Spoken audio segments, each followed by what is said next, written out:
قد افلح المؤمنون الذين هم في صلاتهم خاشعون والذين هم عن اللغو معرضون والذين هم للزكاة فاعلون والذين هم لفروجهم حافظون إلا على أزواجهم أو ما ملكت أيمانهم فإنهم غير ملومين فمن ابتغى وراء ذلك فأولئك هم العادون والذين هم لأماناتهم وعهدهم راعون والذين هم على صلواتهم يحافظون أولئك هم الوارثون الذين يرثون الفردوس هم فيها خالدون۔ یقیناً فلاح پائی ہے ایمان لانے والوں نے جو اپنی نماز میں خشوع کا طریقہ اختیار کرتے ہیں، لغویات سے دور رہتے ہیں، زکوٰۃ کے طریقے پہ عامل ہوتے ہیں، اپنی شرمگاہوں کی حفاظت کرتے ہیں سوائے اپنی بیویوں کے اور ان عورتوں کے جو ان کی ملک یمین میں ہوں کہ ان پر محفوظ نہ رکھنے میں وہ قابل ملامت نہیں ہے، البتہ جو اس کے علاوہ کچھ اور چاہیں وہی زیادتی کرنے والے ہیں، اپنی امانتوں اور اپنے عہد و پیمان کا پاس رکھتے ہیں اور اپنی نمازوں کی محافظت کرتے ہیں، یہی لوگ وہ وارث ہیں جو میراث میں فردوس پائیں گے اور اس میں ہمیشہ رہیں گے۔ سورۃ المؤمنون کی 11 آیات آپ کے سامنے پڑھی گئی ہیں اور ان کا ترجمہ۔ آج ہم اس سورت کی ابتدائی آیات پر بات کریں گے اور ہمارا آج کا موضوع ہوگا نماز میں خشوع کیسے پیدا کیا جائے۔ عموماً لوگ شکایت کرتے ہیں یا پریشان ہوتے ہیں کہ ہم نماز تو پڑھ لیتے ہیں لیکن ہماری نمازوں میں خشوع نہیں آتا، یا نماز پڑھ کر سکون نہیں ملتا، یا نماز پڑھتے ہوئے دلوں میں بہت وسوسے آتے ہیں۔ تو آئیے دیکھتے ہیں کہ ان آیات کی روح سے ہم اپنی نمازوں کو کیسے بہتر بنا سکتے ہیں اور نماز میں خشوع پیدا کرنے کا طریقہ کیا ہو سکتا ہے۔ الذین هم فی صلاتهم خاشعون، وہ لوگ کامیاب ہیں جو اپنی نمازوں میں خشوع رکھتے ہیں، خشوع اختیار کرتے ہیں۔ خشوع کا لفظ خ شین عین سے ہے جس کا معنی ہے سکون۔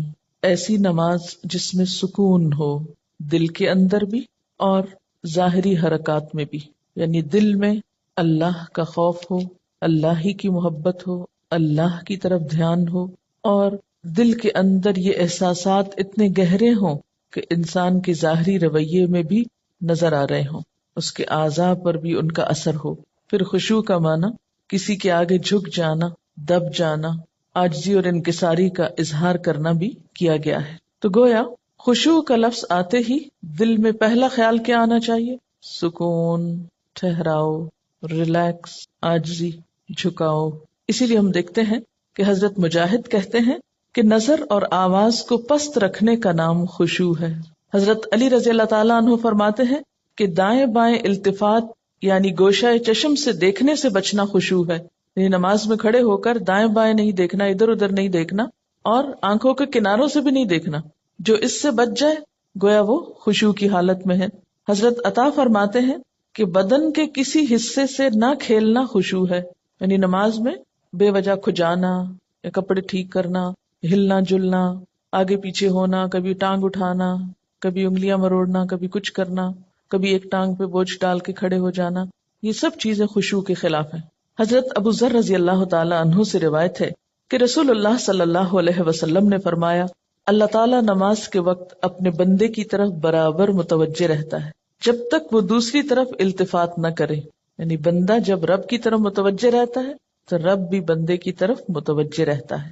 جب وہ دوسری طرف التفات کرتا ہے یعنی گوشہ چشم سے دیکھتا ہے تو اللہ تعالیٰ اس سے رخ پھیر لیتے ہیں، یعنی آپ کا دھیان اگر اللہ کی طرف رہا تو اللہ کی توجہ بھی آپ کی طرف، جو ہی آپ نے ادھر ادھر منہ کیا، توجہ کی، اللہ نے بھی اپنا رخ پھیر لیا۔ نبی کریم صلی اللہ علیہ وسلم نے حضرت انس کو حکم دیا کہ اپنی نگاہ اس جگہ رکھو جس جگہ سجدہ کرتے ہو، اور یہ کہ نماز میں دائیں بائیں التفات نہ کرو، یعنی نماز کو خشوع کیا ہے؟ نگاہیں سجدے کی جگہ ہوں۔ اگر آپ اس عمل میں کامیاب ہو جائیں تو یقین مانے آپ کی نماز میں خشوع آ جائے گا۔ بہت سے لوگ یہ سمجھتے ہیں کہ شاید آنکھیں بند کر کے نماز پڑھنے سے زیادہ خشوع آتا ہے، جو کہ غلط فہمی ہے۔ ایسا کرنا پسندیدہ بھی نہیں، لگتا بہت آسان ہے کہ کچھ چیز نظر نہ آئے تو ہمارا دھیان زیادہ اللہ کی طرف ہو جائے گا، لیکن آج آپ نماز میں تجربہ کر کے دیکھیں، جو لوگ آنکھیں بند کر کے پڑھتے ہیں وہ آنکھیں کھول کر سجدے کی جگہ دیکھنا شروع کریں، اس میں یہ ہوتا ہے نا کہ جب ہم بچپن سے ایک طریقے پہ نماز پڑھ رہے ہیں، کبھی کسی نے ہمیں ٹوکا نہیں، کیونکہ ہم سب سے زیادہ مائنڈ اس وقت کرتے ہیں جب کوئی ہماری نماز کی اصلاح کرنا چاہے. عام طور پر اگر آپ لوگوں کو کسی بھی چیز سے روکیں تو وہ اتنا نہیں برا مناتے، لیکن اگر نماز کے بارے میں تھوڑی سی بات بھی کر دے تو ہائپر سینسیٹیو ہوتے ہیں، غصہ کرتے ہیں کہ کیوں کہا. اگر مثلا کسی نے اگر دوپٹہ باریک لیا نماز میں تو اسے روکا جائے کہ نہیں یہ ٹھیک نہیں، یا اگر ٹخنے ننگے ہو رہے ہیں اور بتایا گیا، یا یہ کہ نماز کا طریقہ درست نہیں، اگر اس میں کسی نے تھوڑی سی بھی مداخلت کر دی تو ناقابل برداشت. تم ہوتے کون ہو مجھے کچھ کہنے والے؟ اس لیے عموماً لوگ اپنی عزت بچانے کو دوسروں کو چھوڑ دیتے ہیں. ٹھیک ہے جو چاہیں کریں، پھر کیا ہو سکتا ہے. جب کسی کو خود پرواہ نہیں، جب کوئی خود اپنی اصلاح نہیں چاہتا تو آپ کیا کر سکتے ہیں کسی کے لیے. اور بعض اوقات انڈائریکٹلی 20 بار سمجھانے کے باوجود بھی لوگ اپنا طرز عمل نہیں بدلتے. تو یاد رکھیے کہ جب تک طریقہ درست نہیں ہوگا خشوع نہیں آئے گا. تو خشوع لانے کے لیے نمبر 1 کہ سنت کے مطابق نماز پڑھنے کی کوشش کریں، اور اس میں سجدے کی جگہ پہ دیکھنا شروع کریں. نماز میں حرکت کم کریں. عموماً تو مجھے ٹیلی ویژن دیکھنے کا کبھی نہ موقع ملا ہے نہ موقع ہوتا ہے. تو اس رمضان میں جہاں ہم ٹھہرے ہوئے تھے تو وہاں پر ٹیلی ویژن تھے، تو رات کو حرم کی تراویح آتی تھی، تو مجھے بہت ہوتا تھا کہ اتنا قریب ہے ہم اور وہاں شریک نہیں ہو سکتے. تو میں اہتمام کے ساتھ تھوڑی دیر لگا کے دیکھتی تھی کہ اچھا آج کون سی آیات آ رہی ہیں، آج کیا ہو رہا ہے. تو اس میں نے خصوصی طور پہ غور کیا کہ جو امام ہوتے تھے ایسے لگتا تھا کہ پتھر کے بت ہیں جو ان کو بالکل کوئی حرکت نہیں. اور وہاں سے مجھے اپنی نماز کو چیک کرنے کا احساس ہوا کہ ایک جگہ پر نظر ہے. ہمارا حال کیا تھا، کبھی آنکھیں بند کر لیتے اوپر سر کر رہے ہوتے ہیں، کبھی ادھر کر رہے ہوتے ہیں، کبھی نیچے کر لیتے ہیں، کبھی آنکھیں کھول لیتے ہیں، کبھی ادھر ادھر تھوڑا سا دیکھ لیتے ہیں. کیا خاک خشوع آئے گا؟ اگر آپ کسی کو خشوع کے ساتھ نماز پڑھتے دیکھیں تو آپ دیکھیں گے آپ کی نماز میں بھی آئے گا، یا آپ کے پاس اگر کوئی کھڑا ہو تو اس سے بھی آپ کو فائدہ ہوگا. لیکن اگر آپ واقعی چاہتی، کیونکہ اس تدبیر نے مجھے بہت زیادہ فائدہ دیا ہے، آنکھیں بند نہیں کرنی، آنکھیں کھلی رکھنی ہے، لیکن مسلسل سجدے ہی کی جگہ پہ دیکھنا ہے، ادھر ادھر نہیں دیکھنا، اور کم سے کم حرکت، ہلنا نہیں ہے. یہ 2 کام آپ کر لیں تو اندر بھی ٹھہراؤ آئے گا. اسی لیے خشوع کا معنی سب سے پہلے میں نے آپ کو سکون والا بتایا، سکون. اور جو اس طرح نماز پڑھے اس کی نماز کے بعد بھی اس کو ایک خاص سکون نصیب ہوگا. ہم نماز پڑھ کے بے چین اٹھتے ہیں بعض اوقات، کیا پڑھا، کبھی رونے بھی بیٹھ جاتے ہیں، کوئی فائدہ نہیں. یہ رونے دھونے سے کوئی زیادہ فائدہ نہیں ہے، یہ ایک لیم ایکسکیوز ہوتا ہے. رو کے اپنے آپ کو ہم خوش کر لیتے ہیں کہ ہم رو لیے، بس ندامت کے آنسوں نے سب غلطی دھو دی. ٹھیک ہے اس سے دھل جاتی ہے غلطی، لیکن غلطی کی جب تک اصلاح نہ ہو تو محض رونا فائدہ نہیں دیتا، یا محض ندامت فائدہ نہیں دیتی. تو اس لیے 2 چیزوں پہ خصوصی توجہ کرنی ہے اگر چاہتے ہیں خشوع آئے. تو یہاں پر اللہ تعالیٰ فرماتے ہیں کہ صرف نماز پڑھنا ہی کافی نہیں، بلکہ نماز میں خشوع ضروری ہے. کس کے لیے؟ کامیابی کے لیے. اسی لیے آپ دیکھیے کہ ایسی جگہ پر نماز پڑھنے کو کہا گیا ہے جہاں زیادہ آس پاس موومنٹ نہ ہو. مردوں کے لیے تو بہت ہی اچھا چانس ہوتا ہے کہ مسجد میں چلے جائیں، مسجد میں سبھی نماز پڑھیں، کچھ اور تو وہاں ہو نہیں رہا ہوگا، تو اس میں خشوع پیدا ہونے کا ایک قدرتی ماحول ہوتا ہے. لیکن عورتوں کے لیے کیا پسندیدہ ہے؟ جیسے حدیث میں آتا ہے کہ گھر کے اندر والے حصے میں، یعنی جتنا عام ایکٹیویٹی والے حصے کو چھوڑ کر آپ الگ تھلگ ہو کر نماز پڑھیں اتنا ہی اچھا ہے، کیونکہ اس سے کوئی بیرونی جو انٹرفیرنس ہے یا ڈسٹریکشن کے اسباب ہیں وہ نہیں رہیں گے، تو آپ کے لیے آسانی ہو جائے گی. تو جب ہم سکون کے فارمولے پہ عمل کریں گے تو لازمی طور پر پھر ہم نماز میں کچھ اور چیزوں کا بھی خیال رکھیں گے جو عموماً دیکھا گیا ہے کہ لوگ ان کا خیال نہیں رکھتے. تو کن چیزوں سے پھر بچنا ہے؟ مثلاً نمبر 1 ہلنا نہیں، نمبر 2 مختلف سمتوں میں جھکنا نہیں. کیسے؟ یعنی یہ نہیں کہ ایک کبھی دائیں ٹانگ پہ کھڑے ہو جائیں کبھی بائیں ٹانگ پہ کھڑے ہو جائیں، یہ نہیں کرنا. ٹھیک ہے اگر شروع میں آپ کو بہت لمبی نماز کی عادت نہیں تو مختصر پڑھنا شروع کریں، لیکن ہلے بغیر. کپڑوں کو بار بار سمیٹے نہیں، نہ ان کو جھاڑیں. ایسا دوپٹہ یا ایسا لباس نہیں پہنے کہ جو بار بار گرے اور بار بار آپ اس کو سمیٹنے میں مصروف ہوں. پھر اسی طرح جائے نماز کو درست طریقے پہ بچھائیں، یہ نہیں کہ نماز کے بیچ میں ہی آپ اسے ٹھیک کرنا شروع کر دیں. ایسی جائے نماز پہ کھڑے مت ہوں کہ جو ہر دفعہ میں اکٹھی ہو جائے اور ہر دفعہ میں آپ اس کو سیدھا کر رہے ہوں. پہلے جو کھجور کے درختوں کے پتے ہوتے تھے ان کے جو جائے نماز ملتے تھے، اگر آج آپ کو میسر ہو اور اس پر نماز پڑھنے کی کوشش کریں تو آپ دیکھیں گے خشوع میں اضافہ ہوگا. بالکل ایک نیچرل میٹ ہوتا ہے نا، اس کی اپنی خوشبو بھی ہوتی ہے اور وہ اکٹھا نہیں ہوتا، اور اس پر آپ کے ہاتھ پاؤں سب جم جاتے ہیں. یہ جتنی مخملی جائے نمازیں آ گئی ہیں اتنی ہی نماز میں خشوع ختم ہو گیا. کبھی پاؤں پھسل رہے ہوتے ہیں، کبھی ہاتھ پھسل رہے ہوتے ہیں. جس چیز پر آپ نماز پڑھتے ہیں اس کو بھی درست کرنے کی ضرورت ہے، وہ بھی مددگار ہے. اسی لیے آپ صلی اللہ علیہ وسلم نے نماز کے وقت سامنے نقش و نگار اور جائے نمازوں کے اوپر نقش و نگار اور ان چیزوں کو ناپسند کیا ہے، کیونکہ یہ بھی نماز میں خلل انداز ہوتے ہیں. پھر اسی طرح تن کے بھی نہیں کھڑے ہونا چاہیے، یعنی بہت اکڑ کے نہیں کھڑے ہوں، بلکہ نارمل نیچرل ریلیکس طریقے سے کھڑے ہوں. بہت اونچی قرات نہ کریں. مثلاً اگر آپ تہجد میں یا نفل کسی میں ذرا سا زیادہ تلاوت کرنا چاہتے ہیں، بہت چیخ چلا کے نہیں کریں. یا کہیں آپ امامت کرا رہے ہیں تو اس صورت میں بھی قرات میں عاجزی ہونی چاہیے، کیونکہ وہ بھی خشوع میں اضافہ کرے گی. اسی طرح گا گا کر تلاوت کرنا یہ بھی درست نہیں. مصنوعی تکلف سے تلاوت کرنا. پھر اسی طرح نماز میں جمائیاں لینا اور لیتے چلے جانا نہیں، ان کو کنٹرول کریں. اسی طرح جلدی جلدی کرنا، کیونکہ خشوع کیا ہے؟ سکون. اور سکون میں کیا ہے کہ آپ جب قیام کریں تو ہلنا بند کر دیں، رکوع کریں تو اتنی دیر رکوع کریں کہ جسم ہلنا بند کر دے. رکوع سے جب اٹھیں تو کھڑے ہو کر دوبارہ اتنا کھڑے ہوں کم از کم کہ آپ کا جسم ہلنا بند کر دے. پھر جب آپ سجدے میں جائیں ٹک جائیں اور اس وقت سر اٹھائیں جب تسبیحات پوری ہو چکی ہوں اور ہلنا بھی ختم ہو چکا ہو. یہ نہیں کہ آپ ایک کانسٹنٹ موومنٹ میں کھڑے ہوئے تو رکوع میں ہلتے ہلتے پھر کھڑے ہو گئے، پھر سجدے میں ابھی ہلنا بند نہیں تو پھر کھڑے ہو گئے اور پھر واپس پلٹ گئے. یہ ماری ماری نماز جو ہے جلدی کی، اس سے قطعاً خشوع نہیں آتا. خشوع کے لیے آپ کو ٹھہر ٹھہر کر آہستہ نماز پڑھنی ہوگی. اسی طرح اگر کوئی چیز نماز میں اذیت دے رہی ہو تو اس کو ہٹانا ضروری ہے، کیونکہ بعض اوقات جب ہم کہتے ہیں نا سکون اور ٹھہر جانا، تو اس میں ہم ایسا ٹھہرتے ہیں کہ کوئی چیز اگر ہمیں اس میں پریشان کر رہی ہے، چبھ رہی ہے، یا کوئی خارش ہو گئی یا کچھ، تو ہم اس کی طرف بھی توجہ نہیں دیتے. نتیجہ کیا تو کچھ سمجھ نہیں آتا پڑھ کیا رہے. تو یہ ان نیچرل قسم کا سکون بھی طاری نہیں کرنا. اس میں کوشش کریں کہ کم سے کم موومنٹ سے اس سبب کو دور کر دیں.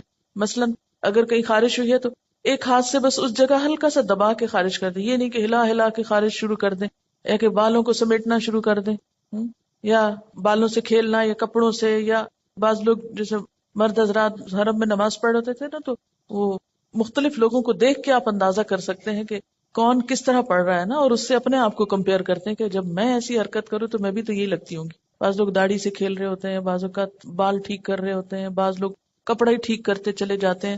تو یہ ساری چیزیں جو ہیں ہل جل کی، یہ نماز کی خشوع میں اثر انداز ہوتی ہیں. پھر ایک اور مرحلہ ہے اور وہ ہے اندر کے خیالات اور سوچوں کا.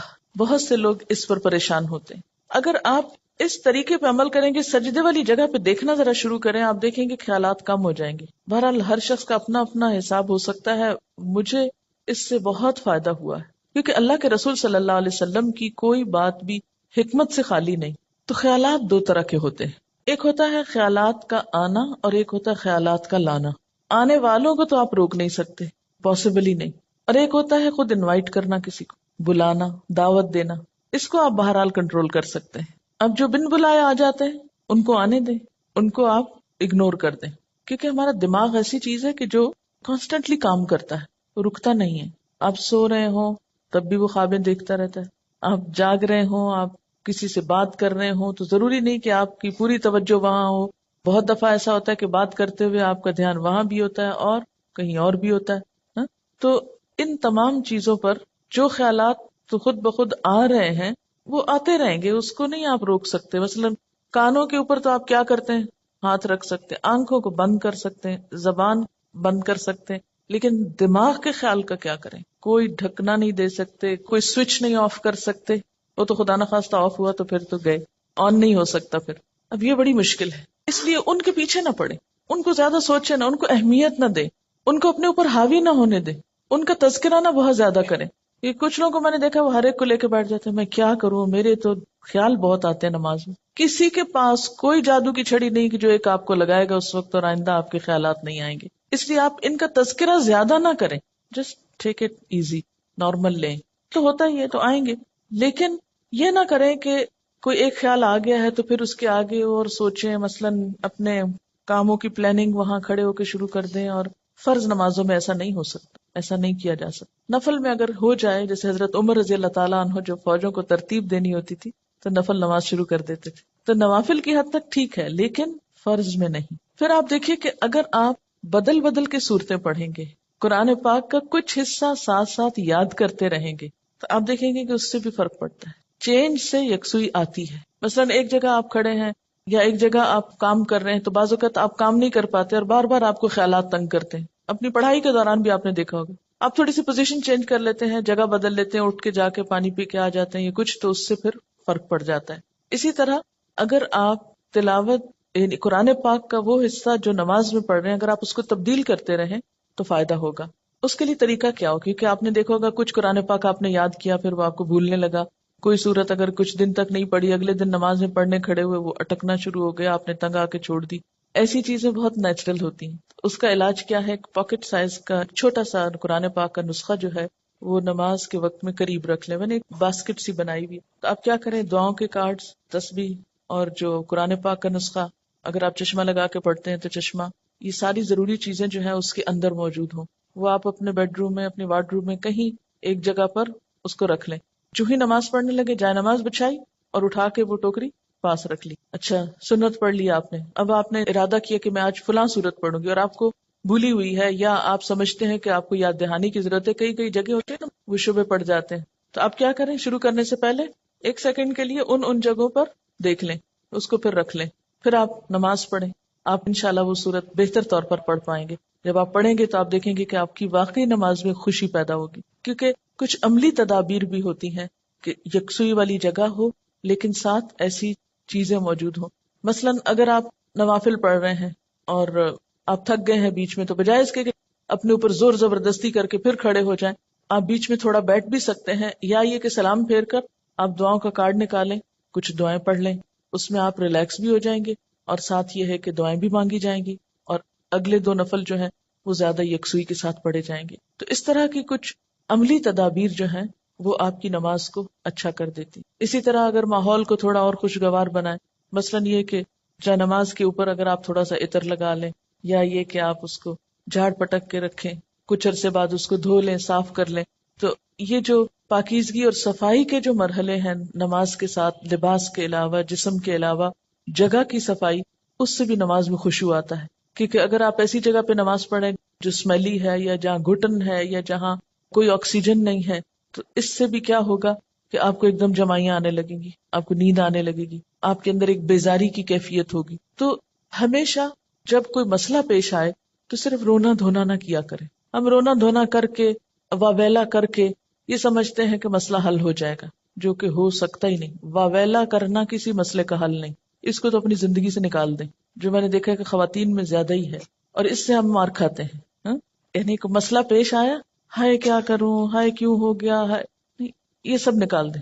مسئلہ پیش آنے پر, مسئلہ نماز میں خشوع نہیں, مسئلہ پیش آ گیا, مسئلہ پیش آنے پر مسئلے کو پہچانے, اس کے اسباب جانے, یعنی مسئلے کو آئیڈینٹیفائی کرے. پہلے یہ ہے مسئلہ, خشوع نہیں آ رہا, پہچانے وجوہات کیا ہیں, کیوں نہیں آ رہا.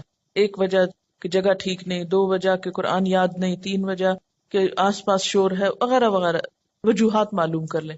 اور ایک ان سب وجوہات سے بڑی وجہ کہ نماز پڑھنے کے ٹھیک طریقہ ہی نہیں آتا, الفاظ کی ادائیگی درست نہیں نماز کی, تو وہ ہر وقت ایک گلٹ ہے اندر, پتہ نہیں ٹھیک پڑھ رہی ہوں کہ نہیں, پتہ نہیں ٹھیک پڑھ رہی ہوں کہ نہیں. یہ جب تک یہ گلٹ رہے گی نماز میں خوشی نہیں آئے گی. اس گلٹ کو دور کریں. اگر آپ کو مثلاً اتحیات پڑھنا نہیں آتا, دروشی پڑھنا نہیں آتا, سیکھ لیں کسی سے, بالکل شرم محسوس نہیں کریں, جتنا جلدی ہو سیکھ لیں. کیونکہ اگر درست علم ہوگا تو آپ دیکھیں گے کہ اس سے بھی آپ کو سکون آ جائے گا. سارے مسائل کی وجوہات جانیں اور پھر ایک ایک کر کے وجہ کو دور کرنے کی کوشش کریں. اگر آپ سمجھتے ہیں کہ وجہ دور آپ سے خود نہیں ہو رہی تو کسی سے مشورہ کر لیں کہ اس مسئلے کا حل کیا ہو سکتا ہے. لیکن مسئلے کو سب سے پہلے آپ خود پہچانیں. کبھی یہ نہ کہا کریں بار بار مجھے نہیں پتا کہ یہ کیوں ہے. نہیں, کیوں نہیں پتا, پتا ہونا چاہیے. اللہ نے آپ کو عقل دی, سمجھ دی, جاننے کی کوشش کریں. اور پھر اس کے بعد یہ ہے کہ اس کا حل کریں. اور اس معاملے میں بے صبری نہ کریں. بہت سے مسائل کے حل میں وقت لگتا ہے, اس وقت کو اویل کریں اور صبر کے ساتھ آہستہ آہستہ آپ دیکھیں گے کہ انشاءاللہ وہ مسئلہ حل ہوتا جائے گا. اور سب سے بڑی بات یہ کہ پھر اللہ تعالیٰ سے خوب خوب دعا کریں کہ اللہ تعالیٰ تو میری نماز میں خشوع دے دے, مجھے نماز کا شوق دے دے, مجھے نماز کی محبت دے دے, نماز کو میری آنکھوں کی ٹھنڈک بنا دے. اس طرح کی جو بھی دعائیں آپ کے دل میں آئیں, آپ دیکھیے کہ مانگنے کے لیے آپ کے اندر سے بات اٹھنی چاہیے نا. دعا کوئی مصنوعی چیز نہیں ہے کہ کوئی مانگ رہا ہے تو آپ اس کو دیکھ کے آپ بھی شروع کر دیں. اس کی ضرورت آپ کو خود محسوس ہونی چاہیے کہ یہ چاہیے مجھ کو، یہ مانگنا ہے مجھے، اس کے بغیر میرا گزارا نہیں ہو رہا۔ تو جس طرح دنیا کی چیزوں کے لیے ہم تڑپ تڑپ کے مانگتے ہیں، اسی طرح دین کے لیے بھی، اپنی آخرت کے لیے بھی تڑپ تڑپ کے مانگنا سیکھیں۔ تو انشاءاللہ آپ دیکھیں گے کہ اللہ تعالیٰ کی رحمت بہت قریب ہے۔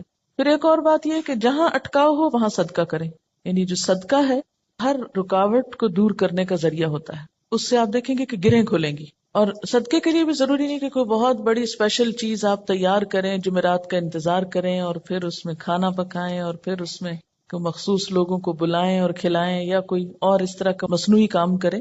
اس کے لیے کیا ہے، فوری طور پر کسی کے ساتھ کوئی بھلائی کر لیں، اور کوئی نہیں تو جو سامنے سے آ رہا ہے اس کو دیکھ کے مسکرا لیں۔ اسی طرح آگے بڑھ کے سلام کریں۔ ان چھوٹی چھوٹی چیزوں میں دوسروں کی مدد جو ہے یہ سب صدقے کے کام ہے۔ اور ساتھ یہ ہے کہ پھر اللہ کے راستے میں مال خرچ کرنا، اپنی پسندیدہ چیز دوسرے کو دے دینا، اسی طرح کی چھوٹی چھوٹی چیزیں، تو آپ دیکھیں گے کہ وہ اندر کی گرہیں کھلیں گی نا تو باہر کی خود بخود کھلنے لگیں گی اور آپ ریلیکس ہو جائیں گے۔ اور اس خشوع کے ساتھ نماز جو ہے کامیابی کا ذریعہ ہے، اگرچہ مکمل کامیابی آخرت میں ہوگی، لیکن دنیا میں بھی آپ دیکھیں گے کہ آپ کو ہر مشکل کا حل، جیسے نبی صلی اللہ علیہ وسلم کا طریقہ تھا، کیا تھا کہ جب بھی آپ کو کوئی مشکل معاملہ پیش آتا فوراً نماز پڑھتے، وہ نماز پھر ایک بوجھ نہیں رہے گا۔ بخاری اور مسلم میں ہے، حضور صلی اللہ علیہ وسلم سے پوچھا گیا کہ سب سے زیادہ محبوب عمل اللہ کے نزدیک کیا ہے؟ آپ نے فرمایا نماز کو وقت پر ادا کرنا۔ پوچھا گیا پھر؟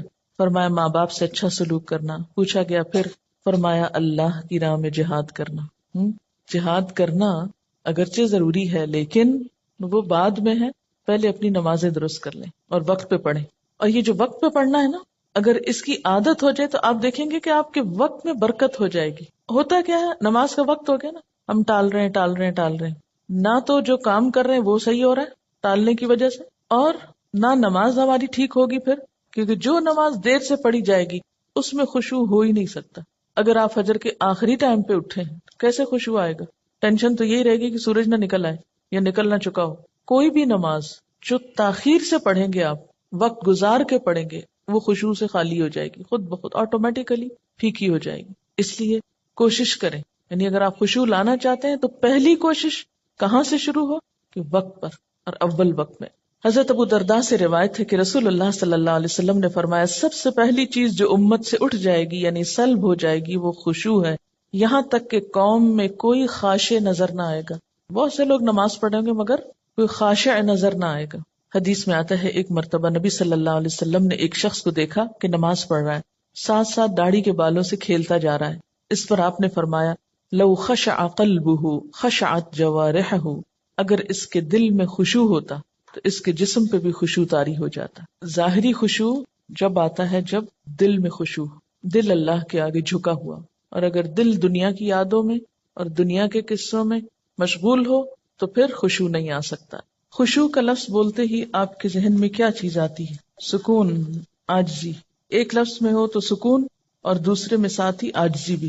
سورۃ الانبیاء میں پیغمبروں کی صفات میں اللہ تعالیٰ فرماتے ہیں وَكَانُوا لَنَا خَاشِعِينَ، یہ سارے پیغمبر ہمارے لیے خشوع کرنے والے تھے۔ تو اس سے کیا پتہ چلتا ہے کہ خاشع ہونا جو ہے، عاجز ہونا اور اللہ کے سامنے عاجزی اختیار کرنا، یہ پیغمبروں کی صفات میں سے رہا ہے۔ سورۃ انبیاء کی آیت 90۔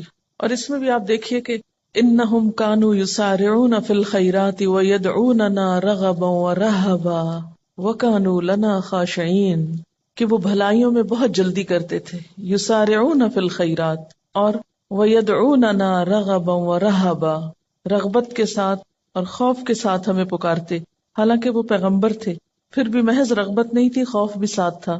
وَكَانُوا لَنَا خَاشِعِينَ، اور وہ ہمارے آگے جھکے ہوئے تھے۔ تو اس سے یہ پتہ چلتا ہے کہ نماز کے اندر خشوع صرف نماز میں ہی جھکنے کا نام نہیں، یا صرف نماز کی حد تک عاجزی اختیار کرنے کا نام نہیں، بلکہ اس کے علاوہ عام روزمرہ زندگی میں بھی یہ اخلاق پیدا ہونا چاہیے، یا عام روزمرہ زندگی میں بھی ہمارے اندر یہ کردار پیدا ہونا چاہیے۔ اب جب سکون کی بات ہوئی کہ کانوا لنا خاشعین، اور خشوع کا معنی اگر سکون کیا جائے اور عاجزی کیا جائے تو عملی زندگی میں کہاں کہاں یہ نظر آئے گا اور کس کس طرح ہوتا یہ کہ جب ہم نماز میں لطف اٹھاتے ہیں تو ایک نماز کا اچھا پڑھنا آئندہ کی نماز کے لیے خود بخود انتظار کی کیفیت پیدا کر دیتا ہے نا، کیونکہ آپ نے اس کو انجوائے کیا ہوتا ہے. اور اگر ایک نماز آپ نے خراب پڑھی تو اس کے بعد دل پہ بوجھ پڑتا ہے، اس بوجھ سے گلٹ آتی ہے، اور پھر انسان کہتا ہے کیا فائدہ، پتہ نہیں پچھلی کا کیا بنا، اب اگلی کیا پڑھوں. بس وہ ایک پھر ڈگمگانے کی اور کشمکش کی کیفیت پیدا ہو جاتی. تو ہر نماز اپنی جگہ اہم ہے، اور ہر نماز کے اندر ایسی کوشش ضروری ہے جو اگلی نماز کے لیے ایک تیاری بن جائے، یا ایک گراؤنڈ پریپئر کر دے، یا اس کے لیے ایک بنیاد بن جائے. وہ خشوع صرف نماز میں ہی تو نہیں رہتا نا. نماز میں ایک کیفیت طاری ہوئی، اس کے بعد آپ عام زندگی میں لوگوں سے معاملہ کر رہے ہیں، تو اب اس میں کچھ کنٹینیوٹی ہونی چاہیے نا. ٹھیک ہے اس لیول کی تو نہیں، لیکن اس کا اثر زندگی کے دوسرے معاملات پر بھی پڑنا چاہیے، کیونکہ نماز جو ہے یہ ہماری پوری شخصیت کو ریفارم کرتی ہے، اس کی اصلاح کا سبب بنتی ہے. نماز کے اندر کی کیفیات باہر پر اثر انداز ہوتی ہیں، ٹھہراؤ آنے لگتا ہے نا. کسی کا کمنٹ ہے، 2 چیزیں اگر ہم خود میں پیدا کر لیں تو دین کے کام میں آسانی ہو جاتی ہے: ہر ماحول میں پرسکون بیٹھ کر دیکھنا، اور ہر عادت اور طبیعت کے لوگوں سے ملنا اور نارمل رہنا.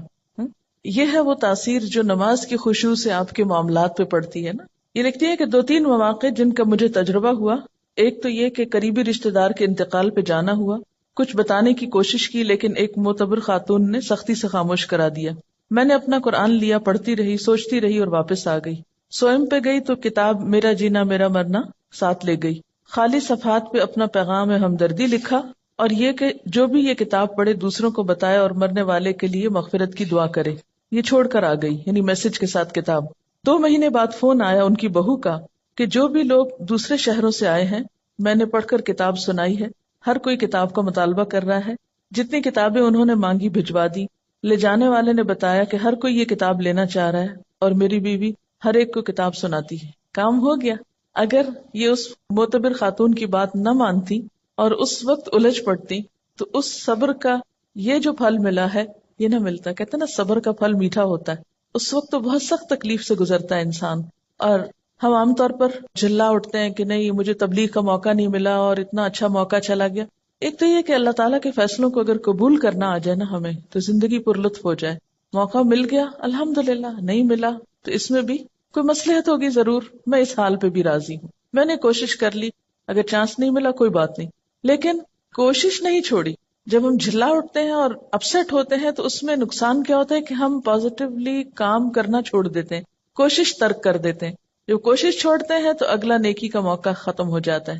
اور کوشش پر آمادہ رہنا اور صبر کی کیفیت بھی دراصل خشوع سے آتی، کیونکہ نماز بھی تو صبر کا نام ہے نا. یعنی آپ نے بولنا نہیں، آپ نے ادھر ادھر نہیں دیکھنا، آپ نے ہلنا نہیں. میں تو سمجھتی ہوں کہ ہلنے سے رکنا سب سے بڑا صبر ہے نماز کا، ورنہ باقی جتنی بھی کیفیات آتی ہیں نا ان سب کو ہم ہل جل کے وہ بیلنس کر لیتے ہیں. یعنی نیند آئی ہے، اونگ آئی ہے، اور کوئی بوریت ہوئی ہے کچھ، تو وہ ہل کے آگے پیچھے کر کے جھوم جھام کے آنکھیں بند کر کے تھوڑا ریلیکس کر کے، تو وہ جو کیفیت طاری ہونی چاہیے تھی وہ ہونے نہیں دیتے. ان کا ایک اور تجربہ ہے، لکھتے ہیں کہ اسی تجربے کے بعد، یعنی جس تجربے کا انہوں نے پیچھے ذکر کیا ہے، جب 2-3 منٹ ملے کچھ نہ کچھ کارڈ پر لکھ کر رکھ لیتی ہوں. چونکہ یہ پریکٹیکل ٹپس ہے نا تبلیغ کی، اس لیے میں اس کو آپ سے شیئر کرنا چاہتی ہوں. اور جہاں جاؤں لے جاتی ہوں. اس وقت نہ بھی لوگ پڑھیں تو بعد میں ضرور پڑھتے ہیں. اب مثلا نے بنایا کہ وما قدر اللہ حق قدری ہی، اللہ تعالیٰ کا شکوہ، اور اندر لکھا ہوا ہے اللہ تعالیٰ کا بندوں سے شکوہ، اور نہیں انہوں نے قدر کی اللہ کی جیسا کہ حق ہے اس کی قدر کرنے کا. فرمایا میں اور جن و انس عجیب معاملے پہ ہیں. پیدا میں کرتا ہوں، عبادت کسی اور کی، رزق میں دیتا ہوں، احسان مند کسی اور کے، صحت اور قوت میں دیتا ہوں، شکر گزار کسی اور کے. اب یہ شرک کی نفی کا ایک پیغام ہے. تو اسی طرح اگر آپ کہیں پر بھی ہیں اور گفتگو شروع ہوتی تو آپ کیا کہہ کے انٹروڈیوس کرائیں گے؟ یہ کارڈ ہے میں نے بنایا، مجھے یہ آج بہت اچھی لگی، آپ بھی پڑھ کے دیکھیں. بہت اچھے انداز میں، ہلکے پھلکے انداز میں. لیکن اگر آپ کے اپنے بیگ میں کوئی چیز نہیں دینے کو، محض باتیں ہی ہیں، تو وہ شاید اتنی افیکٹو نہ ہو. اور یہ جہاں رہ جائے گا، جہاں کوئی پڑھے گا، کچھ نہ کچھ ضرور سوچے گا. اور ایک چھوٹا سا ہلکا سا میسج ہے جس میں کچھ خرچ بھی نہیں آتا. آنکھیں کھول کے جو نماز پڑھنا ہے، اگر اس پر غور کیا جائے تو نماز اصل میں کیا ہے؟ اللہ تعالیٰ سے ملاقات ہے. اگر کسی سے ملاقات کے وقت آپ آنکھیں بند کر لیں تو اسے دیکھ کر کیا محسوس ہوگا؟ یعنی آپ ذرا امیجن کریں نا کہ آپ کسی سے مل رہے ہیں اور کوئی شخص آپ کو دیکھ ہی نہیں رہا، یا سر نیچا اس طرح کیا ہوا ہے کہ کوئی اس کے ساتھ آپ کا کانٹیکٹ فیل ہی نہیں ہو رہا. تو اسی طرح اگر ہم اللہ تعالیٰ کے آگے کھڑے اور آنکھیں بند کر کے کھڑے ہیں اور آپ یقین کیجئے کہ جو ہی آپ آنکھیں بند کرتے ہیں نا تو آپ اپنے خیالوں میں خود بخود کھونے لگتے ہیں. وہ ایک ریلیکسیشن کی کیفیت ہوتی ہے نا فوراً. حتیٰ کہ میں نے یہ تک تجربہ کیا ہے کہ اگر میں نے سجدے پر نگاہ اگر کانشیسلی نہیں رکھی، ذرا سی نگاہیں پھیری تو یوں لگا جیسے گئے. یعنی اگر غور سے سجدے کی جگہ کو فالو کیا جائے تو اس کا ایفیکٹ اور ہے.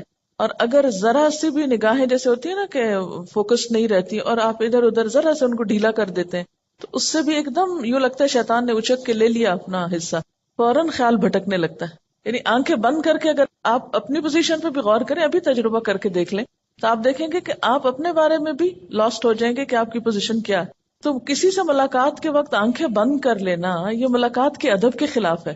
تو اللہ تعالیٰ کے سامنے جب انسان کھڑا ہو تو ایک اچھے حال میں کھڑا ہو. انسان کے اندر جب بے سکونی ہوتی ہے تو انسان پھر سکون لغویات میں تلاش کرتا ہے، پھر وہ لغو کی طرف مائل ہوتا ہے. لیکن جب اپنے ذات کے اندر ٹھہراؤ آ جاتا ہے، سکون آ جاتا ہے، تو پھر کیا ہوتا ہے، انسان کو ایسی چیزوں سے دلچسپی نہیں ہوتی، اس کا اس میں پھر دل ہی نہیں لگتا. نماز میں جب آپ سجدے کی جگہ پر دیکھتے ہیں تو اس میں آپ کا جو اپنی پوزیشن ہے وہ بھی بہت بیلنسڈ ہو جاتی ہے. نہ تو آپ بہت زیادہ سر جھکا بیٹھتے ہیں، نہ آپ سر زیادہ اٹھا سکتے ہیں، یعنی بالکل ایک صحیح اینگل پہ آپ جا کے ادب اور احترام کے ساتھ کھڑے ہوتے ہیں. انسان کے اندر اللہ نے یہ رکھا ہے عبادت کا جذبہ اور جھکنے کا، لیکن انسان کی جو انا ہے اور سرکشی ہے وہ اس کو ختم کر کے رکھ دیتی. اصل میں نماز میں ایک طرح سے وہ آپ کی ایکسرسائز ہو رہی ہوتی ہے نا، سکون سے کام کرنے کی بھی، کیونکہ موجودہ دور کی جو زندگی ہے اس میں ہر طرف حرکت ہی حرکت ہے، شور ہی شور ہے، ہنگامہ ہے. آج کے دور کی زندگی ایک فاسٹ لائف ہے نا، ایک ہنگامہ خیز زندگی. اس میں شعوری سکون حاصل کرنے کے یا شعوری سکون کی کیفیت طاری کرنے کے موقع بہت کم آتے ہیں. ایک ہوتا ہے نا کہ نیچرلی آپ کو ایک انوائرنمنٹ مل جائے پیسفل. نماز بھی آپ پڑھتے ہیں تو آپ کو محنت لگتی ہے سکون طاری کرنے کی، اپنے اندر ایک خاموشی اور ایک ٹھہراؤ پیدا کرنے کی. تو جب نماز کے اندر آپ کنسنٹریشن اختیار کرتے ہیں یا کنسنٹریشن لانے کی پریکٹس کرتے ہیں تو اس سے آپ کی زندگی میں جو دوسرے کام ہیں ان میں بھی آپ کو کنسنٹریٹ کرنے کا بہتر موقع ملتا ہے. یعنی ایک کنسنٹریشن ایکسرسائز بھی ہے یہ. بہت سے طالب علم کیا یہ سوال نہیں کرتے کہ ہم پڑھتے ہیں لیکن ہمارے خیالات ہی ادھر ادھر بھٹکتے رہتے ہیں؟ اس لیے کہ ہمیں بچپن سے ایسی کوئی ایکسرسائز کرائی ہی نہیں گئی. بچوں کو جب ہم نماز شروع کراتے ہیں تو ہم صرف اس پہ ہی خوش ہو جاتے ہیں کہ وہ 2-4 سجدے ڈالنے لگ گئے ہیں، یہ نہیں کوشش کرتے کہ ان کو اس طرح سکھائیں. اگر آپ سب اپنے اپنے گھر میں یا آس پاس جو بھی ہو بچوں کو نماز پڑھتا دیکھے، صرف پیار سے تھوڑی سی بات کریں کہ نماز میں آپ نے صرف اس جگہ دیکھنا ہے. میرے خیال ہے کہ بچوں کے اندر بھی جو ہائپر ایکٹیویٹی ہے، ہر وقت اچھل کود ہنگامہ، اس کو بھی اس طرح کنٹرول کیا جا سکتا ہے کہ اگر دن میں 5 دفعہ وہ ٹک کے ایک جگہ چاہے چند لمحوں کے لیے ہی وہ دیکھیں ایک خاص مرکز پر. آپ کو پتا کہ ہپنوٹائز کرنے کا طریقہ کیا ہوتا ہے؟ ایک نقطے پہ دکھاتے ہیں نا، ایک نقطے پہ کہتے ہیں کہ دیکھتے جاؤ دیکھتے جاؤ دیکھتے جاؤ. یہ جو ہائپر ایکٹیویٹی یا بے چینی کا جو ہے یہ پورے دنیا اس کا شکار ہو رہی ہے، اور پاکستانی قوم کو بھی اگر آپ دیکھیں اوور آل تو ہم ایون کلاس میں اکثر دیکھتی ہوں تو میں کہتی ہوں نا کہ آپ اسٹل ہو جائیں تھوڑے تاکہ آپ پڑھ سکیں.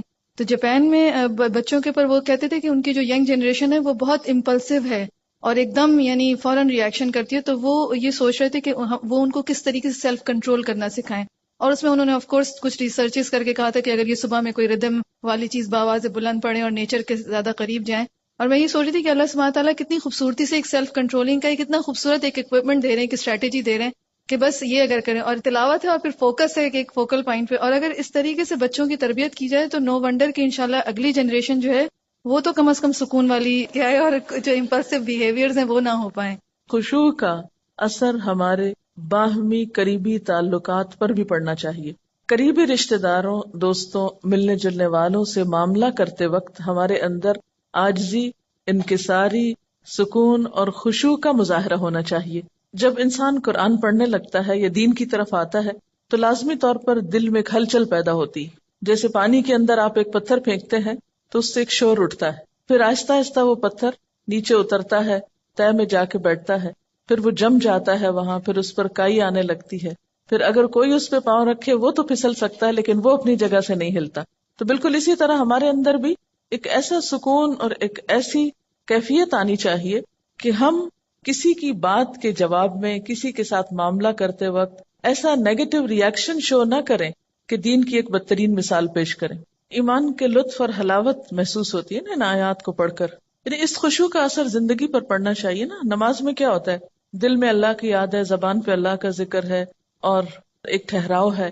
تو بالکل اسی طرح نماز کے بعد بھی جب ہم زندگی کے عام معاملات اختیار کرتے ہیں تو اس میں بھی ہمارے دل میں اللہ کی یاد ہونی چاہیے، خاموش لمحات میں اس کا ذکر ہونا چاہیے، اور اس کے علاوہ ہمارے پوری شخصیت کے اوپر ایک ٹھہراؤ نظر آنا چاہیے. یعنی یہ سکون ہمارے چہروں پر، ہماری چال میں، ہمارے معاملات میں، ہماری ہر چیز میں محسوس ہونا چاہیے. تب ہم اسلام کے صحیح نمائندے ہوں گے. پیس یعنی ایک اپنے آپ کو ٹیسٹ کرنے کا مقام بھی ہے یہاں پر. افلاح اور فلاح میں کامیابی دنیا اور آخرت دونوں کی ہے. تو دنیاوی اعتبار سے کامیابی کا مطلب یہ نہیں ہے کہ ہم دنیاوی اعتبار سے کسی بہت بڑے سٹیٹس کے حامل ہو جائیں. اصل کامیاب انسان وہ ہے کہ جس کے اپنے اندر سکون اور جس کی زندگی میں ایک خاص قسم کا وقار ہے. وہ کہیں پر بھی ہے، من پسند حالات میں ہے یا ناپسندیدہ حالات میں ہے، لیکن وہ ٹھہرا ہوا ہے. طوفان آ رہا ہے، آندھی آ رہی، کچھ آ رہا ہے، وہ ٹھہرا ہوا ہے، وہ پرسکون ہے، اس میں ایک جماؤ ہے. یہ ہے دراصل کامیابی. یعنی آخرت کی کامیابی تو کل پتہ چلے گی، لیکن آج اپنے آپ کو ٹیسٹ کر کے دیکھیں کہ کیا یہ کیفیت پیدا ہو رہی ہے. اس میں پھر آپ دیکھیں کہ اس کا اثر آپ کی گفتگو پر بھی پڑے گا، آپ کے معاملات پہ پڑے گا، لین دین پہ پڑے گا، حتیٰ کہ لسننگ کی ہیبٹ جو ہے اس پر بھی پڑے گا کہ ہم سکون سے سنیں گے. ورنہ کیا ہوتا ہے، آدھی بات سنتے ہیں اور آدھی بات سننے سے پہلے ہی جواب بھی شروع کر دیتے ہیں، اور یہاں سے معاملات میں گڑبڑ اور جھگڑے شروع ہو جاتے ہیں، اور سنانے والے کو چپ کرانا پڑتا ہے کہ ایک دفعہ سنو. تو اس سے پتہ چلتا ہے نا کہ ایک شخصیت میں گہرائی پیدا ہوتی، شیلونس ختم ہوتی. جو گہرا برتن ہوتا ہے تو اس میں اگر پانی ہو تو جتنا بھی آپ اس کو ہلائیں چھلکائیں، جتنے بھی اس کو جھٹکے لگائیں، کیا ہوتا ہے؟ باہر نہیں آتا، وہ اندر ہی اچھل کے اندر ہی بیٹھ جاتا ہے. لیکن جب شیلو برتن ہوتا ہے، کم گہرا ہوتا ہے، تو تھوڑا سا پانی بھی اس کے اندر نہیں ٹک کے رہتا، فوراً باہر چھینٹے آتے ہیں. خشوع کے ساتھ پھر روب بھی آتا ہے. حضرت عیسیٰ علیہ السلام کے بارے میں آتا ہے نا کہ وجیہن فی الدنیا والآخرہ، تو پھر وہ ایک وجیح شخصیت جو ہے وہ جنم لیتی. اب آپ دیکھیں کہ اتنی ساری صفات ہیں، سب سے پہلے خشوع کا ذکر کیوں آیا؟ کیونکہ اگر یہ پیدا ہو گیا تو باقی چیزیں خود بخود پیدا ہوتی جائیں گی. نماز میں اگر وہ خاشع ہیں تو عملی زندگی میں جتنی بھی ٹیمپٹیشنز ہیں، جتنی بھی ڈسٹریکٹ کرنے والی چیزیں ہیں، ان سے وہ بچنے کی صلاحیت ان کے اندر پیدا ہو گئی. اسی لیے لغو سے بھی اعراض کر رہے ہیں، کیونکہ اگر نماز میں خشوع نہیں تو لغو سے بچا نہیں جا سکتا. پھر جب لغو سے بیزاری ہوتی ہے تو کچھ کرنا تو ہے، اس لیے ہم للزکاۃ فاعلون، تزکیہ کے کاموں کی طرف ان کی سرگرمیاں بڑھ جاتی، اچھائی اور بھلائی اور خیر کے کاموں میں سرگرم ہو جاتے ہیں. پھر ان کی خاص ذاتی زندگی میں بھی بہت طہارت اور پاکیزگی ہے، پاک دامنی ہے، حیا ہے، باوجود اس کے کہ معاشرے کے اندر حرام طریقے موجود ہیں سیٹسفیکشن کے، لیکن وہ ان سب سے اجتناب برتتے ہیں، اور جس چیز کو اللہ نے ان کے لیے جائز اور حلال قرار دیا وہ اسی سے جم کے رہتے ہیں. کیونکہ صبر ہے نا، جس شخص کے اندر خشوع نہ ہو، صبر نہ ہو، وہ صرف حلال تک پھر رہ ہی نہیں سکتا. اس کی نگاہ بھی خیانت کرے گی، اس کا دل بھی خیانت کرے گا. اسی لیے آپ دیکھیں گے پھر آگے امانت اور عہد کی پابندی، امانت اور عہد کا پاس رکھنا. امانتوں کی ادائیگی جو ہے اس میں بھی آپ دیکھیں گے کہ ٹھہراؤ کی ضرورت ہے. مثلا امانت میں خیانت جو ہے وہ صرف مال کی نہیں بلکہ مثلا نگاہ کی خیانت. اگر آپ کے اپنے دل میں ایک چین ہے، ایک سکون ہے، تو آپ ادھر ادھر نگاہیں نہیں اٹھائیں گے، حرام چیز کی طرف آپ نگاہ نہیں لے جائیں گے. اتفاق سے چلی بھی جائے تو واپس لے آئیں گے، حلال پہ روک لیں گے. گفتگو میں خیانت، اس سے بھی بچ جائیں گے، کیونکہ ٹھہراؤ ہے اندر تو سوچ کے بات کریں گے نا. جب اندر ہی ٹھہراؤ نہیں تو جو منہ میں آیا بولتے چلے جائیں گے. پھر اسی طرح طبیعت میں قناعت پیدا ہوتی، جو قناعت ہوگی تو کسی کے مال سے دلچسپی نہیں ہوگی. کسی نے امانت رکھی اس کی طرف بھول کے بھی خیانت کا خیال نہیں آئے گا. پھر امانت میں یہ چیز بھی ہے کہ جو چیز اپنے لیے پسند کرو وہی دوسرے کے لیے، جیسے المستشار مؤتمن، مشورہ جس سے لیا جائے وہ امانت دار ہوتا ہے. جس کے اپنے اندر ٹھہراؤ ہوگا وہی دوسرے کو اچھا مشورہ دے گا، دوسرے کے لیے خیرخواہی اور بھلائی کی جذبات رکھے گا. الدین والنصیحہ، دین سراسر خیرخواہی کا نام. اور اگر آپ کے اپنے اندر وہ سکون نہیں، وہ سوچنے سمجھنے کی صلاحیت نہیں، تو دوسروں کے معاملے میں آپ کے فیصلے بے صبری پر مبنی ہوں گے، جس کی وجہ سے آپ بار بار خیانت کا مرتکب ہو سکتے ہیں. پھر اسی طرح اپنی ڈیوٹیز کو پورا کرنا، یہ بھی ایک ٹھہراؤ والا شخص ہی کر سکتا ہے، ورنہ اپنی ذمہ داریوں کے اندر بھی خیرخواہی نہیں ہو سکتی. عہد کی پابندی بھی وہی کر سکتا ہے جس کے اندر ایک ٹھہراؤ ہو، جو رک کے سوچ سکے. عام طور پر عہد کی پابندی کیوں نہیں ہو پاتی؟ کیونکہ ہم بھولتے رہتے ہیں ہر وقت. یہ بہت زیادہ بھولنے کے سلسلے بھی ٹھیک ہے، حافظے کی خرابی ایک الگ چیز ہے، ایج فیکٹر الگ چیز ہے، بیماری الگ چیز ہے، لیکن ایک عام نارمل انسان ہر عہد کر کے کیوں بھول جائے؟ اس لیے کہ وہ فوکسڈ نہیں ہے، وہ اپنے کاموں میں، اپنی زندگی میں آرگنائزڈ نہیں ہے. اور پھر اینڈ دوبارہ اسی پر کہ والذین هم علی صلواتہم یحافظون، پیچھے صلاتہم آیا، یہاں صلوات جمع کا صیغہ ہے، ساری نمازوں کی حفاظت کرتے ہیں. یعنی صرف خشوع پر ہی فوکس نہیں، بلکہ نماز سے متعلق جتنی بھی چیزیں ہیں ان سب کے بارے میں کانشیس ہوتے ہیں. جیسے کہ آپ سب کو معلوم ہے کہ مارکیٹ میں جو ہے نا وہ سکسیس لٹریچر بہت زیادہ اویلیبل ہے کہ کیسے بہت زیادہ سکسیسفل بنے، اور ویسٹ میں بہت زیادہ اس پر کام ہوا ہے کیونکہ وہ لوگ کامیاب ہونا چاہتے تھے. ہم لوگ تو چونکہ احساس ہی نہیں ہے اس لیے ہم کامیاب بھی نہیں ہونا چاہتے تھے. انہوں نے بہت ریسرچ وغیرہ کی ہے. تو میں نے اتفاق سے کچھ ایک آدھ کتاب پڑھی ہے اس سے متعلق. تو اس میں یہ ہے کہ سائیکالوجسٹ کی ریسرچز اور بہت سارا انہوں نے سالوں سال ریسرچ کر کے بہت ساری ڈفرینٹ چیزیں انہوں نے، کسی نے کہا 7 لائز of success, 7 keys of success, 7 habits of highly effective people, this and that. لیکن اور اس کے اندر وہ کہتے تھے کہ آپ کو ایموشنلی، آپ کو مینٹلی اتنا اسٹرانگ ہونا چاہیے کہ آپ کو دنیا کوئی کچھ بھی کہے تو آپ اندر سے اتنے سیکیور ہوں کہ آپ کو کوئی آپ کو ہلا نہ سکے، بلکہ آپ اپنے مقاصد پہ فوکس کریں. اور ایک جو سائیکالوجسٹ جو یہودی تھا وکٹر فرینکل، اس نے بھی یہ کہا تھا کہ آپ کے کوئی بھی کام جو آپ کو اسٹیمیولس ہوتا ہے اور آپ کے رسپانس سے پہلے آپ رکنا آپ کو ضروری ہے، اور یہ اللہ سبحانہ تعالیٰ نے انسان کے اندر رکھا ہے. لیکن میں ہمیشہ یہ سوچتی تھی یہ کیسے ہوگا، جیسے وہ کہتے تھے کہ اپنی ذات پر آپ کو فوکس کرنا ہے اور دوسروں کو نہیں دیکھنا ہے اپنی. تو اب یہ کیسے، یہ کام کیسے ہو؟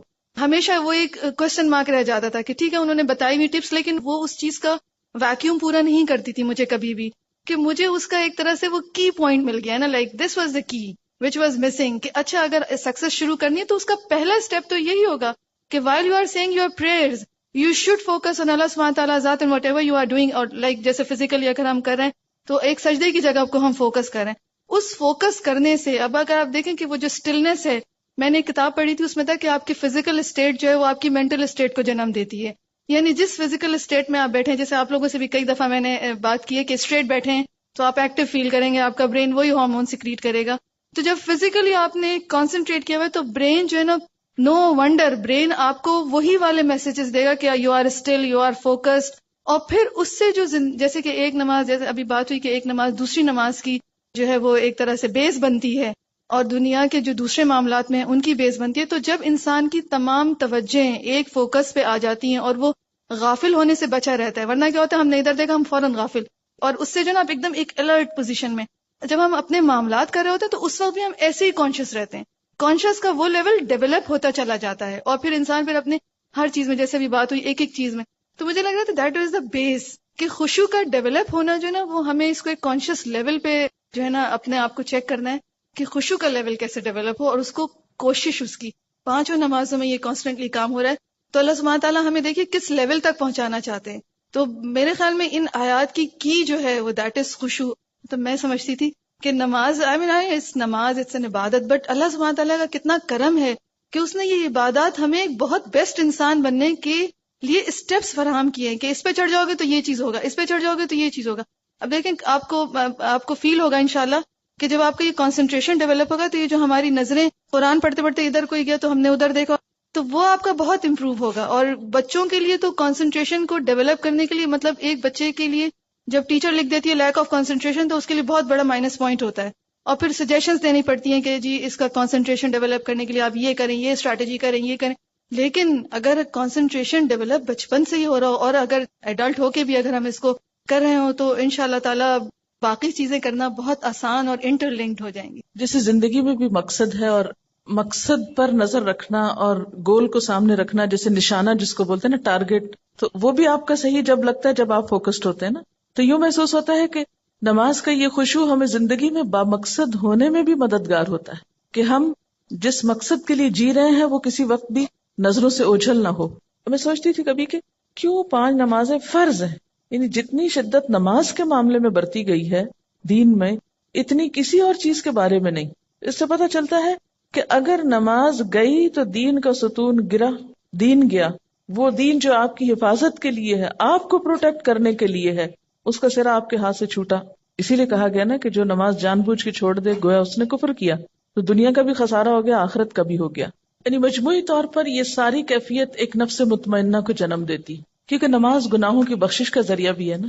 بعض اوقات آپ بھول چوک کے غلطی کر جاتے ہیں، یہ انسان ہونے کے ناطے آپ سے بھول چوک ہو جاتی، اس کا بھی ضمیر پہ ایک بوجھ پڑتا ہے. پھر آپ نماز میں آ جاتے ہیں، پھر روتے دھوتے ہیں، پھر معافی مانگتے ہیں، پھر مدد مانگتے ہیں. وَاسْتَعِینُوا بِالصَّبْرِ وَالصَّلَاةِ، اللہ سے مدد مانگتے ہیں. جب وہ مدد آتی ہے تو پھر آپ دوبارہ اپنی اس اصل پوزیشن پہ آ جاتے ہیں. اور اس طرح زندگی میں وہ ایک کھینچا تانی کا جو امتحان ہے، کبھی ادھر کبھی ادھر، اس کو سنبھالتے سنبھالتے آپ دنیا سے رخصت ہوتے ہیں نفس مطمئنہ کی حالت میں. کہتے ہیں نا کہ ہر روز اپنا جائزہ لینا چاہیے. وہ جائزہ ہر روز صرف ایک دفعہ نہیں، دن میں کئی دفعہ لیا کرے کہ میرے دل کا حال کیا ہے. تکلیف آنے پر، خوشی ملنے پر، ہر حال میں پرکھتے رہا کریں دل کا حال کیا ہے. اب ذرا سا دوسری طرح سے بات کر لیتے ہیں. ایک طرف جہاد ہے اور دوسری طرف خشوع ہے. یہ دونوں ایک دوسرے کے اپوزٹ نہیں ہیں. خشوع کا یہ مطلب نہیں کہ آپ سست پڑ جائیں. خشوع ایکٹیو ہوں گے تو آپ کو خشوع نصیب ہوگا. کیا نماز میں ایک جگہ پر کنسنٹریٹ کرنا اور ہلنے سے پرہیز کرنا، کیا بذات خود یہ ایک جہاد نہیں؟ جہاد ہے. پھر جہاد کا معنی کیا ہے؟ کانسٹنٹ اسٹرگل، اٹمو اسٹرگل. تو آپ کی کوششوں میں کنسسٹنسی، آپ کی کوششوں میں استقامت، استقرار کب آ سکتا ہے؟ جب آپ فوکسڈ ہوتے ہیں. اگر آپ کا ذہن ہی منتشر ہے، آپ کو کسی پل چین ہی نہیں، تو بڑے سے بڑا جہاد کریں، آپ کیا کریں گے؟ کچھ بھی نہیں کر پائیں گے. حدیث میں کیا آتا ہے کہ سب سے پہلے جس چیز کو لوگ ضائع کریں گے، یا جو چیز میری امت میں ضائع ہوگی، وہ نماز ہے. یوں لگتا ہے نا کہ اصل چیز کی اسٹرنگ کٹ گئی تو ہر چیز بے ربط ہو گئی، بے موقع ہو گئی. جب نماز نہ رہی، نمازوں کو ضائع کیا گیا یا ان کی حفاظت نہیں کی گئی یا ان کے اندر خشوع نہیں رہا، تو نتیجہ کیا ہوا؟ یعنی افراد اور امت اپنے مقصد سے ہٹ گئے، انفوکسڈ ہو گئے. وہ چیز جو ان کی زندگی میں ایک روح پیدا کرنے والی تھی، جس کی وجہ سے وہ جہاد یا کوشش کی روح زندہ تھی، ختم ہو گئی. کسی نے پھر قبلہ دولت کو بنا لیا، کسی نے ملک فتح کرنے کو، کسی نے کوئی اور جنگ لڑنے کو. تو جب اللہ کی یاد ہی نہ رہی، باقی وہی سامنے نہ رہا، تو پھر تو قبلے مختلف ہو گئے. پھر اختلافات اور جھگڑے اور فساد اور انا پرستی اور بہت سی چیزوں نے جنم لیا. جسے جہاد کا بھی پہلا سٹیپ یا پہلا درجہ اپنی ذات ہے. اور اپنی ذات کا جہاد کیا ہے؟ نفس امارہ کو کنٹرول کرنا. نماز بہترین طریقہ ہے نفس امارہ کو کنٹرول کرنے کا، اگر صحیح طریقے پہ پڑھی جا رہی. نفس امارہ کی خواہشات میں کیا کچھ آتا ہے، ان سب چیزوں سے پرہیز ضروری ہے نماز کے اندر. تو وہ ایک مسلسل ٹریننگ ہے آپ کی. دیکھیں کہ ایک مومن کی ٹرو پکچر سامنے آتی ہے. اس کے اندر تو خشوع ہے لیکن باہر ایکٹیو ہے. باہر وہ مجاہد نظر آتا ہے اور اندر سے ٹھہرا ہوا ہے. اندر سے آپ گڑے ہوئے ہوں گے، ٹھہرے ہوئے ہوں گے، تو ہی باہر آپ کام کر سکیں گے. اگر اندر بھی ہل جل ہے تو باہر سستی آ جائے گی. یہ اندر کا سکون اور باہر کی ایکٹیویٹی ایک بیلنس قائم کرتی ہے شخصیت میں.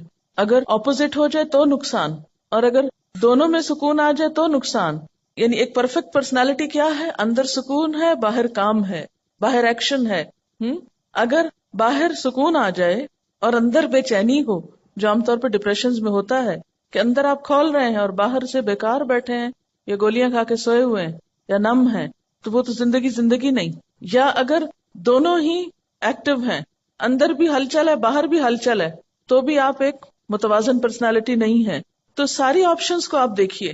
تو بہترین آپشن کیا ہے؟ اندر خشوع اور باہر کام. کسی نے لکھ کے بھیجا ہے سورۃ المؤمنون میں خاشعین کی ایک ٹپ میں آپ نے بتایا تھا کہ سجدے والی جگہ پر کنسنٹریٹ کرنا تھا. یہ سن کر میں نے اپنی زندگی اور نماز میں اس کو اپلائی کیا اور بہت فائدہ ہوا. یہی بات ایک دفعہ میں نے ایک میگ میں پڑھی تھی کہ زمین کو یا ایک ہی جگہ پر کنٹینیوسلی دیکھنے سے، اسپیشلی زمین کو دیکھنے سے، ہمارے خیالات اس میں ایبزارب ہوتے ہیں. کیونکہ کھلی آنکھوں سے آنے والے خیالات ذہن میں ریز کی شکل میں ایبزارب ہوتے ہیں، اور بند آنکھوں میں وہی خیالات امیجنیشن کی شکل اختیار کر لیتے ہیں. تو آنکھیں کھلی رکھنا بے حد ضروری ہے. یعنی بعض لوگ کہتے ہیں نا کہ آنکھیں بند کر کے زیادہ ہمیں خشوع ہوتا ہے، وہ امیجنیشن میں انسان چلا جاتا ہے. اور کھلی آنکھوں سے جب آپ کنسنٹریٹ کرتے ہیں تو اس میں خشوع زیادہ پیدا ہو سکتا ہے. حقائق سے آنکھیں بند تو نہیں کر سکتے نا آپ، حقائق کو کھلی آنکھوں سے سامنے رکھتے ہوئے آپ فوکس کریں خود کو. یہ کسی نے سوال لکھا ہے کہ does it mean we don't feel fear or are apprehensive for any or in any situation? یعنی اس کا مطلب یہ ہے کہ اگر ہم خشوع اختیار کریں تو کبھی زندگی میں ہمیں کوئی ہمارے اوپر بے چینی یا کوئی ایسی کیفیت آ ہی نہیں سکتی، یا ہمیں کوئی خوف محسوس نہیں کرنا چاہیے. نہیں، وہ ایک قدرتی بات ہے. کوئی بھی آپ ناپسندیدہ چیز سنیں گے، کوئی بھی آپ خوف دلانے والی، بے چین کرنے والی خبر سنیں گے تو کیفیت تو آئے گی کہ اس کا علاج کیا ہے، کیا بتایا گیا. یعنی یہ نہیں کہا کہ یہ کیفیات آئیں گی نہیں، کہ یو ڈونٹ فیل فیئر. خوف ہوگا، آپ کے تفکرات ہوں گے، آپ کی وریز ہوں گی، لیکن جو ہی کچھ ایسی کیفیت آنے لگے اور ابھی فرض نماز کا وقت دور ہو تو ان بٹوین کیا کرو، پھر مصلی پہ آ جاؤ، پھر فوکس ہو جاؤ، پھر اس سے مانگو، ٹھہراؤ آنے لگے گا. نبی صلی اللہ علیہ وسلم کا طریقہ کیا تھا کہ جب کوئی پریشانی کی بات آتی فوراً نماز کی طرف رجوع کرتے، اور پھر نماز کا اگر انسان حق ادا کرے تو خود بخود وہ چیزیں جو ہیں دوبارہ آپ کو اصل پر لے آئیں گی. اور اس میں ایک چیز یہ بھی ہے نا کہ خوف کی جو کیفیت ہے یا کسی بھی فکر اور پریشانی کی، وہ باہر سے زیادہ آپ کے اپنے اندر جس لیول کا وزن آپ اس کا محسوس کرتے ہیں وہ زیادہ امپورٹنٹ ہے. تو نماز آپ کے اندر ایسی اسٹرینتھ لے آتی ہے کہ وہ چیز ہوتی تو ہے لیکن اس کا پریشر یا اس کا جو وزن ہے آپ اپنے اوپر کم محسوس کرتے ہیں، یا اس سے اچھی طرح آپ ڈیل کر سکتے ہیں، یا اچھی طرح اس کو فیس کر سکتے ہیں، یا اس سے نبٹ سکتے ہیں. پھر وہ آپ کے اوپر حاوی نہیں رہتی. کسی لکھا ہے کہ بہت سے لوگ اندھیرے میں نماز پڑھتے ہیں کہ خشوع زیادہ ہوتا ہے. بالکل اندھیرے میں نماز پڑھنا بھی منع ہے، پتہ ہے آپ کو؟ بالکل اندھیرے میں نماز نہیں پڑھی جا سکتی. اچھا دیکھیے کہ خشوع پیدا کرنے کے کچھ تو آرٹیفیشل طریقے ہیں خود ساختہ جو درست نہیں ہے. وہ وقتی طور پر تو ہو سکتا ہے آپ کو بہت خوشنما یا بھلے معلوم ہو، اور کچھ وہ طریقے ہیں جو سنت سے ثابت ہیں. اور آپ دیکھیے کہ احسان کی کیفیت بھی جبھی آ سکتی ہے کہ ان تعبد اللہ کأنک تراہ، کہ تم اللہ کی عبادت ایسے کرو گویا تم اس کو دیکھ رہے ہو. آنکھیں بند کر کے تو نہیں دیکھ رہے ہو نا. فإن لم تکن تراہ فإنہ یراک. تو آخری بات یہ ہے کہ ظاہری خشوع جب آتا ہے جب دل میں خشوع، دل اللہ کے آگے جھکا ہوا. اور اگر دل دنیا کی یادوں میں اور دنیا کے قصوں میں مشغول ہو تو پھر خشوع نہیں آ سکتا. وآخر دعوانا ان الحمد للہ رب العالمین. سبحانک اللہم وبحمدک نشہد ان لا الہ الا انت نستغفرک ونتوب الیک. والسلام علیکم ورحمۃ اللہ وبرکاتہ.